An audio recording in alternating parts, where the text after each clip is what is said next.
नमस्कार मित्रांनो, जय महाराष्ट्र. मित्रांनो, एक अत्यंत दुःखद बातमी समोर येत आहे. शिवसेना पक्षप्रमुख उद्धव ठाकरे यांना मोठा धक्का बसला आहे.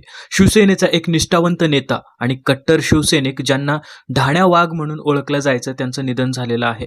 नेमकं काय घडलं आहे हे जाणून घेण्यासाठी जर तुम्ही चॅनलवर नवीन असाल तर चॅनल सबस्क्राईब करा आणि बेल आयकॉन दाबा. पक्षफुटीच्या कठीण काळात अनेकांनी आपली भूमिका बदलली, अनेक आमिषे दिली गेली, मात्र त्यांनी शेवटपर्यंत आपली निष्ठा कायम ठेवली. एकनाथ शिंदे यांच्या गटात जाण्याचे प्रस्तावही त्यांच्या समोर आले तरी त्यांनी ठामपणे नकार दिला. बाळासाहेब ठाकरे यांचे विचार आणि मातोश्रीची परंपरा जपण्याचा त्यांनी शेवटपर्यंत प्रयत्न केला. उद्धव ठाकरे यांचे ते विश्वासू सहकारी होते. अशा या कट्टर शिवसैनिकाने अखेरचा श्वास घेतला असून शिवसैनिकांमध्ये शोककळा पसरली आहे.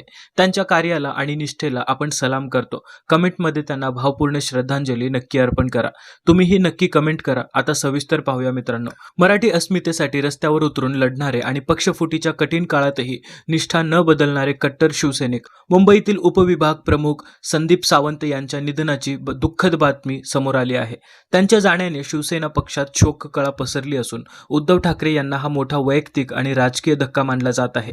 अनेक दिवसापासून आजाराशी झुंज देत असलेल्या सावंत यांनी अखेरचा श्वास घेतला आणि शिवसेनेचा एक निष्ठावंत, आक्रमक आणि जिद्दी कार्यकर्ता कायमचा काळाच्या पडद्याआड गेला. मुंबईतील उपविभाग प्रमुख म्हणून कार्यरत असताना त्यांनी आपल्या काळात शिवसेनेचा झेंडा उंच ठेवण्यासाठी अनेक आंदोलनं केली. विविध मोर्चे, स्थानिक प्रश्नांवरील लढे आणि सामाजिक उपक्रमांमध्ये त्यांचा सक्रिय सहभाग होता. मराठी हक्कांसाठी ते कायम आघाडीवर राहिले. त्यांच्या निधनामुळे कार्यकर्त्यांमध्ये हळहळ व्यक्त केली जात आहे. अशा निष्ठावंत शिवसैनिकाला आपण भावपूर्ण श्रद्धांजली अर्पण करूया. त्यांच्या नेतृत्वाखाली मराठी माणसाशी संबंधित अनेक सामाजिक उपक्रम राबवले गेले. स्थानिक प्रश्नांपासून ते मराठी हक्कांच्या लढ्यांपर्यंत ते नेहमी आघाडीवर राहिले. मराठी अस्मितेसाठी त्यांनी अनेक संघर्ष उभे केले आणि ठाम आक्रमक भूमिका घेतली. त्यामुळेच शिवसैनिकांमध्ये त्यांना ढाण्या वाघ म्हणून ओळखलं जात होतं.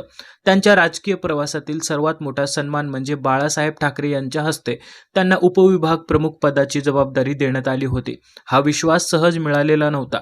त्यांच्या कामाची दखल घेत बाळासाहेबांनी त्यांच्यावर विश्वास दाखवला होता. हा सन्मान संदीप सावंत यांनी आयुष्यभर जपला. पक्षनिष्ठा आणि कार्यकर्त्यांशी असलेली बांधिलकी त्यांनी शेवटपर्यंत कायम ठेवली. दिलेल्या जबाबदारीला आणि दाखवलेल्या विश्वासाला त्यांनी कधीही तडा जाऊ दिला नाही. बाळासाहेब ठाकरे यांच्या विचारांवर चालणं, त्यांची शिकवण पाळणं आणि मराठी माणसासाठी लढणं हेच आपलं अंतिम ध्येय असल्याचं सावंत नेहमी ठामपणे सांगत असत. शिवसेनेच्या शाखांमध्ये, सभांमध्ये आणि आंदोलनांमध्ये त्यांचा आवाज नेहमी बुलंद असायचा.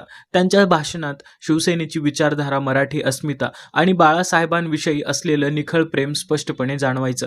कार्यकर्त्यांमध्ये ऊर्जा निर्माण करण्याची ताकद त्यांच्या शब्दांत होती. मुंबईतील मराठी बहुल भागात त्यांनी उल्लेखनीय सामाजिक आणि संघटनात्मक काम केलं. स्थानिक नागरिकांच्या समस्या सोडवणं, त्यांना न्याय मिळवून देण्यासाठी सरकारी कार्यालयात सातत्याने पाठपुरावा करणं, गरीब व गरजू कुटुंबांना मदत करणं हीच त्यांची ओळख बनली होती.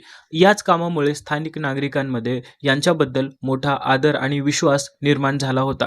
ते केवळ पदाधिकारी नव्हते तर लोकांच्या अडचणींमध्ये खंबीरपणे उभे राहणारे नेतृत्व होते. पाणी, रस्ते, वीज, आरोग्य सुविधा आणि इतर नागरी समस्यांवर त्यांनी वारंवार आंदोलनं उभी केली. प्रशासनावर ठोस दबाव आणत अनेक प्रश्न मार्गी लावले. जनतेशी थेट जोडलेला आणि जबाबदारीने काम करणारा नेता म्हणून त्यांनी स्वतःची वेगळी ओळख निर्माण केली होती. आंदोलनांमध्ये हजारो शिवसैनिक सहभागी होत असत. त्यांच्या आक्रमक आणि ठाम शैलीमुळे प्रशासनालाही त्यांच्या मागण्यांकडे गांभीर्याने लक्ष द्यावे लागे. पक्षफुटीच्या काळात अनेकांनी भूमिका बदलली, मात्र त्यांनी शेवटपर्यंत शिवसेना आणि उद्धव ठाकरे यांच्यासोबत राहून निष्ठेचं उदाहरण घालून दिलं. शिवसेना पक्षासाठी दिलेलं त्यांचं योगदान शिवसैनिक कधीच विसरणार नाहीत. त्यांच्या अंतिम दर्शनासाठी हजारो शिवसैनिक उपस्थित राहण्याची शक्यता व्यक्त केली जात आहे. मराठी माणसासाठी आणि शिवसेनेसाठी लढणारा हा योद्धा इतिहासात कायम स्मरणात राहील. मित्रांनो, आपणही कमेंटमध्ये त्यांना भावपूर्ण श्रद्धांजली नक्की अर्पण करूया. धन्यवाद.